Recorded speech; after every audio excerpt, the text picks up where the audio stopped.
Hello everyone, আসসালামু আলাইকুম। আশা করি আপনারা সবাই অনেক বেশি ভালো আছেন আর আপনাদের দয়ায় আলহামদুলিল্লাহ আমি অনেক ভালো আছি। অনেক দিন পর একটা ব্লগ নিয়ে চলে আসলাম। এটা ছিল আমার ঈদ প্রিপারেশন ব্লগ, যেটা আমি ঈদের আগে শ্যুট করেছি, কিন্তু ব্যস্ততার কারণে আপলোড করা হয়নি। এনিওয়েজ, তো আমি আজকে আপলোড করে দিলাম। আজকে আমি আপনাদের সাথে কিছু ঈদ প্রিপারেশনের বেসিক কিছু জিনিস শেয়ার করব। তো আমি সেদিন মাথায় হেয়ার মাস্ক লাগিয়েছিলাম। তো এটা হচ্ছে আমি প্যাকটা হচ্ছে আমি অনলাইন থেকে কিনেছিলাম। এরপরে ঈদের আগের দিন বসে বসে এই প্যাকটা লাগাচ্ছি, যে আমার চুলের যে কন্ডিশন, খুবই নাজেহাল অবস্থা। তো যার কারণে ঈদের আগের দিন আমি এটা বসে লাগাচ্ছিলাম, দেন তা 30 মিনিটের মতো রেখে আমি ওয়াশ করে ফেলি। তো এরপরে ভাবলাম যে আপনাদের সাথে আমার ঈদের ড্রেস প্লাস হচ্ছে যা যা কিনেছি এগুলো আপনাদের সাথে একটু শেয়ার করি। তো আমি এর আগের দিন বসুন্ধরা সিটিতে গিয়ে স্যান্ডেলটা কিনেছি। তো এটা আমার কাছে খুব ভালো লেগেছে। এই জুতাটা আসলে আমি কিনেছি আমার একটা কারণে, সামনে আমার জব খুব শীঘ্রই হয়ে যাচ্ছে। তো এই কারণে আমি ভাবলাম যে ঈদে তো অনেক সেল টেল দেয়, তো আমি গিয়ে একটা শু কিনে ফেলি, কারণ আমার এমনিতেও লাগবে অফিসে যাওয়ার জন্য। দেন এটা হচ্ছে আমি অনলাইন থেকে কিনেছি এই ড্রেসটা। এই ড্রেসটা মূলত একটা কটনের মধ্যে 3 পিস ছিল, খুবই সুন্দর একটা 3 পিস। এটা আমি ঈদ উপলক্ষে কিনিনি, এটাও আমি অফিসে যাওয়ার জন্য কিনেছি। বাট আমি কমফোর্টেবল, এটা অনেক লেগেছে আমার কাছে। আমি এরপরে পরেছিলাম ঈদের পরে। তো আপনাদের কাছে কেমন লাগলো আমাকে অবশ্যই কমেন্ট করে জানাবেন আমার ঈদের শপিং। তো খুবই সিম্পল, খুবই লাইট ওয়েট, আর হচ্ছে ডিজাইনটা পুরোটাতে এমব্রয়ডারি করা ছিল। তো যার কারণে এটা আমার কাছে বেশ ভালো লেগেছে, আর কালারটাও আসলে আমার সাথে যায়। তো যার কারণে আসলে কেনা। আর ঈদে তেমন একটা বের হওয়া হয় না, যার কারণে, আর যেহেতু কুরবানি ঈদ, বের হওয়া হয় না। এই কারণে আসলে এত ড্রেস, ভালো ড্রেস কিনেও লাভ নেই। যেটা আসলে আমার কাজে লাগবে আমি সেগুলোই কিনেছি।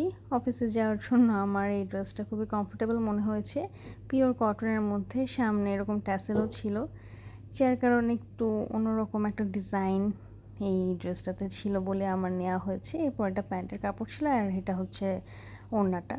ওড়নাটাও খুবই সুন্দর, চওড়া এরকম পাড় ছিল চারিদিকে। এটাও আমার একটা সেকেন্ড ড্রেস ছিল, এটা খুবই সুন্দর একটা অফ হোয়াইটের মধ্যে। এটা আমি আর খুলে দেখালাম না, পুরোটা একটা কটন প্লাস হচ্ছে হাতে একটু লেস ছিল, প্যানেল ছিল আর কি নিচে আর হাতায়। তো এটা খুবই সিম্পল একটা ড্রেস ছিল।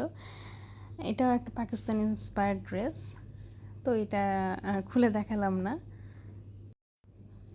এরপর একটা ব্যাগ কিনেছি আমার জন্য, ব্ল্যাক কালারের, খুবই সুন্দর লেগেছে। এটাতে মূলত দুইটা চেইনের সিস্টেম ছিল, ছোট চেইনের বেল্ট সিস্টেম ছিল, প্লাস বড় একটা বেল্ট ছিল।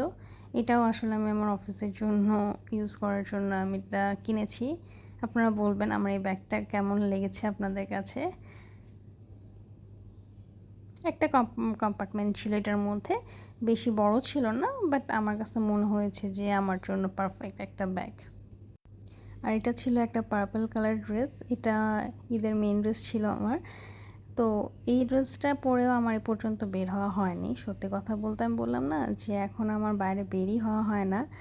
আর যেহেতু আমার হাজব্যান্ডও দেশে নাই, সো খুব একটা বাইরে আমি যাইও না, কার সাথে যাব। আর যেহেতু কুরবানি ঈদ, সবাই সবার কুরবানি নিয়ে ব্যস্ত ছিল, যার কারণে আমার কুরবানি ঈদের দিনও বের হওয়া হয়নি, পরের দিনও বের হওয়া হয়নি।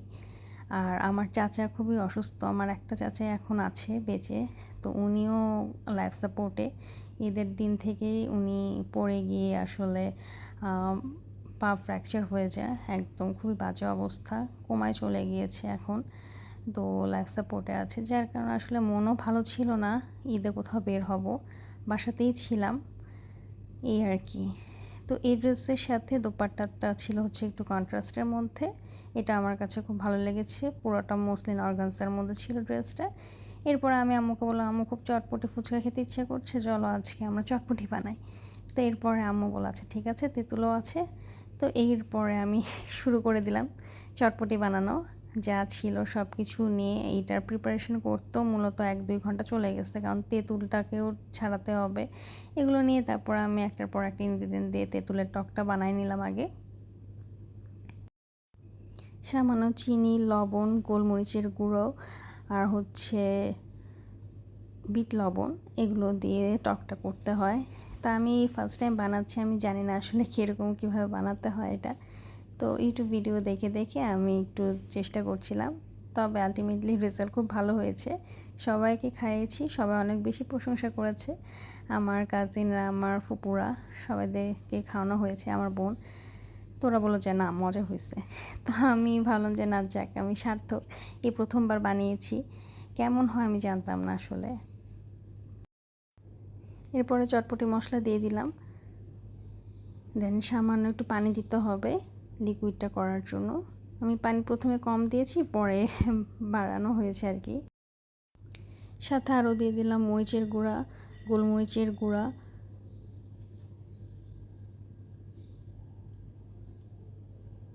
আসলে প্রথম প্রথম বানালে না কেমন জানি লাগে, অকওয়ার্ডও লাগে। আর যেহেতু ভিডিও করছিলাম, বুঝতেছিলাম না পরিমাণটা ঠিক আছে কিনা। তো এরপরে পানি দিয়ে একটু গুলিয়ে নিলাম। পানিটা আমার কাছে কম মনে হয়েছে, যার কারণে পরবর্তীতে আমি আবার পানি দিয়ে অ্যাড করে নিয়েছি।